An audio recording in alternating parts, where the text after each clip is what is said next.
Thank you. Next. Yeah.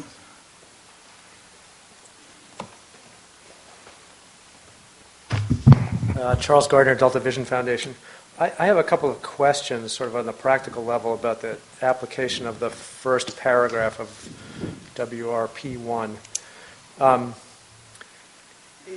Is the application of these three criteria, it seems to indicate that all three would have to apply for inconsistency. The first two clearly related to reducing reliance on the delta, and the third, that the proposed action would have a significant adverse environmental impact in the delta.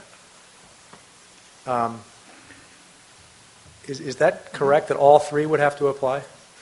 For a covered action. For a covered action. But the policy of the state of California, Chris, correct me if I'm wrong, the policy on reduced reliance is not solely related to covered actions. Correct. Is this on? That's a really important point. This ties back to the initial discussion we had about defining what achievement of the co-equal goal of water supply reliability is, because that's where you start to see what the big picture is. That's where you talk about reduced reliance. There are other parts of our statute that talk about water conservation, recycling, that are not in the provision that everybody's focused in on reduced reliance in the future. There are probably three, maybe four places in our statute that talk about that. So we start, I think, the discussion with achievement of the co-equal goal of a more reliable water supply system, and that includes reduced reliance as a key component. It also includes conservation, recycling that we find in other places of the statute. This provision that we've been talking about, and we've heard a lot of concern that we're too focused and we're too constrained, and we have this straitjacket because we're trying to find this tortured nexus between non-compliance with things that we think should be done and a covered action. Well, I don't disagree that it's a bit awkward, and at times the analytical process to date has been a bit tortured.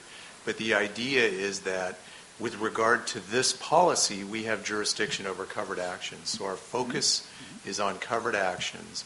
And if covered actions come before this council, and the need for the covered action is actually caused by things that are tied to the covered action that should be done and that are not being done, and the covered action itself is actually having a detrimental environmental effect in the delta, this council is saying that the covered action would be inconsistent with the plan. So there's a difference between the overall vision of what co-equal goal of water supply reliability is, as opposed to this more narrowly focused policy on covered actions that have a nexus to these conservation measures. Okay. Thank you. That was quite helpful, and that was sort of what I assumed. But I particularly want to focus on the third element of the adverse impact in the delta. Having the and before that, I think, is an intent to link the co-equal goals. That's what I assume, and I would suggest that that's not the appropriate way to do that. What are you suggesting? Well,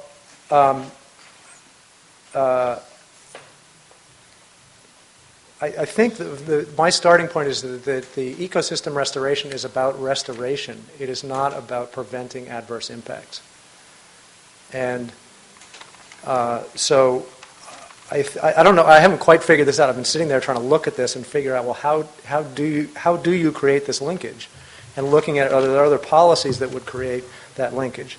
I think my first suggestion is to separate the ecosystem component from the first two criteria. Have a separate thing that focuses on the ecosystem restoration goal.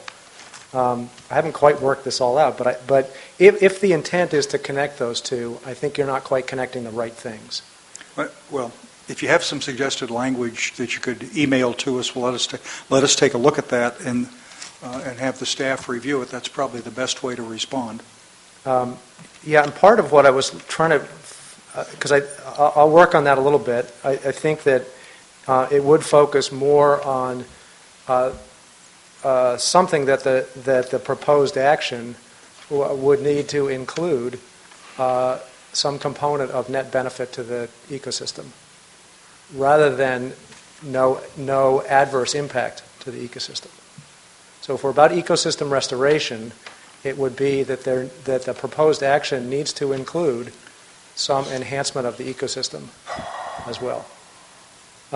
So that's what I was looking for, and that led me to some discussion that was, I think, earlier today or yesterday about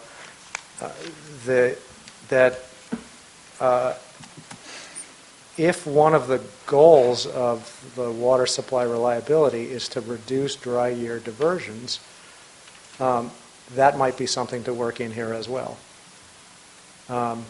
So I couldn't find another policy that was the right vehicle for getting at those things which I think you're trying to accomplish, both in terms of water supply reliability and in terms of ecosystem restoration. So I'll do some more work on it, but I wanted to highlight that I don't think you're getting at the co-equal goals if that's the intent of the revised language.